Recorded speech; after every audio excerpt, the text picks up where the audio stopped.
So most certainly in astronomy and understanding the universe and celestial objects is to have a sense of energy.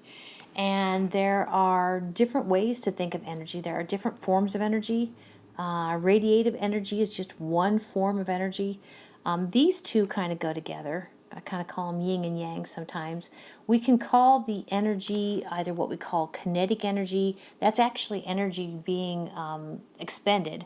The abbreviation for kinetic energy is Ke, energy associated with motion. Otherwise, the opposite or the yang to kinetic energy is potential energy, and it's abbreviated PE, potential energy. Potential energy is energy that's not being expended, it's stored. So kinetic energy, potential energy kind of go together. Radiative energy is one form of energy. So kind of like we said, the theme is that it's all about conservation. So actually I have an example where the overall energy is conserved and kinetic and potential energy kind of go back and forth. We definitely can see kind of energy changing forms. Here we have an example of energy changing forms. So for instance, radiative energy is the energy associated with light. And I'm excited in the next chapter we're going to talk about how when we talk about, like, for instance, light or energy from the sun, okay, it's not just light, it's different forms of what we call electromagnetic radiation. Okay, so this is radiation, you get the idea. Now, the thing, we see this flower here, so basically the flower is, this is so awesome, biology just is totally cool too. So the flower is taking in radiation energy and converting it to actually sugars and stuff, okay? It's just amazing. So it's converted to other forms of energy. Here we have chemical energy that fuels our car. Here we have the mechanical energy being created by folks running their little legs. Okay, so energy, but it can always be tracked down to the minute. Where did that energy go? So one energy I want to talk about is thermal energy. Now, thermal energy goes back to the fact that actually all matter at the atomic level. So I'm kind of circling, these are like little atoms. Okay, it could be molecules of matter, but actually it's matter, all matters in motion. Okay, and so kind of like we use the idea of arrows, the longer the arrow, the greater the velocity, right? Can you see the different length of arrows here? So there's a length here versus here's a length. So actually over here we have more motion of matter. All matter is in motion. And that's kind of a premise. If it's matter, it's got to be in motion.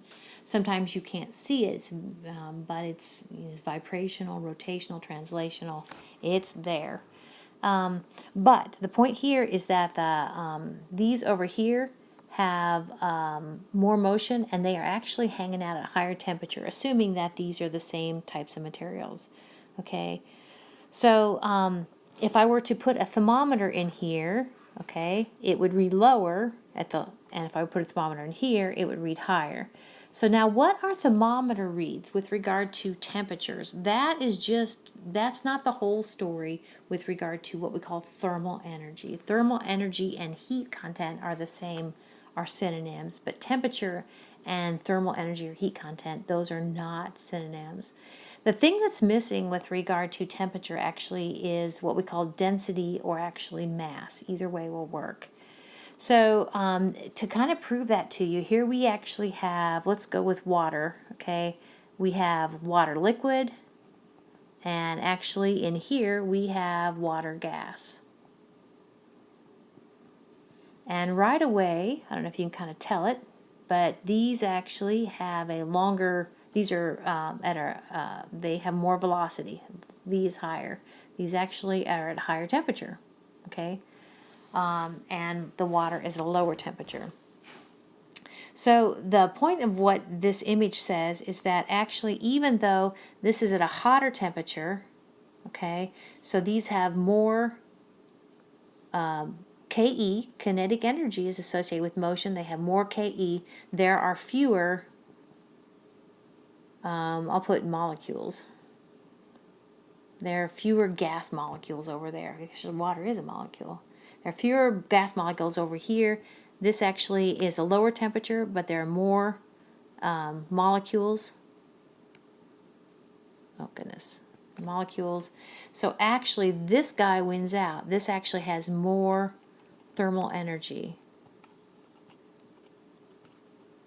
just based upon it having a greater density, more molecules. So one last thing before we leave thermal energy. Remember that thermometer that we stuck in those, you can stick to get a stick in a substance to understand what the kinetic energy is, how fast they're going, right? How fast they're going, each individual molecule. So there are actually 3 temperature scales, and you might be most familiar with the Fahrenheit temperature scale. I am, to see what to wear tomorrow. It's going to be 80 degrees Fahrenheit, right? The Celsius scale actually is the metric a metric version of temperature. So, of course, as you know, in science, it's all about metric, right? So the Celsius scale will get us down the road more than the Fahrenheit scale will. But there's an even more awesome temperature called the Kelvin scale. The Kelvin scale actually is based on the Celsius scale. So they're both metric, okay? They're both metric, so that means, and actually not only that, but 1 degree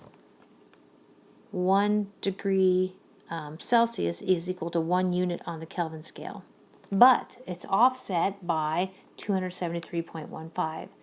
Okay, so here we have some important temperatures and a temperature of which water freezes. Okay, you would tell me 32 Fahrenheit, 0 Celsius, and it's 273.15 Kelvin. The temperature at which water boils, it's 212 Fahrenheit, 100 degrees Celsius, 373.15 Kelvin. So it's offset by 273.15. So you just have to add 273.15 to whatever the Celsius scale is to get into Kelvin. So the thing about Kelvin, though, the reason that Kelvin actually was developed is, do you see, and you've probably run into this before, I just think this is so exciting. You see this temperature of 0 Kelvin, okay? This temperature of 0 Kelvin is called actually absolute zero. And at absolute zero, the movement of matter on the small scale, all molecular motion stops. Okay, so it's no longer moving. So 0 Kelvin is actually a temperature that cannot be attained because by definition all matter has motion. So that's that.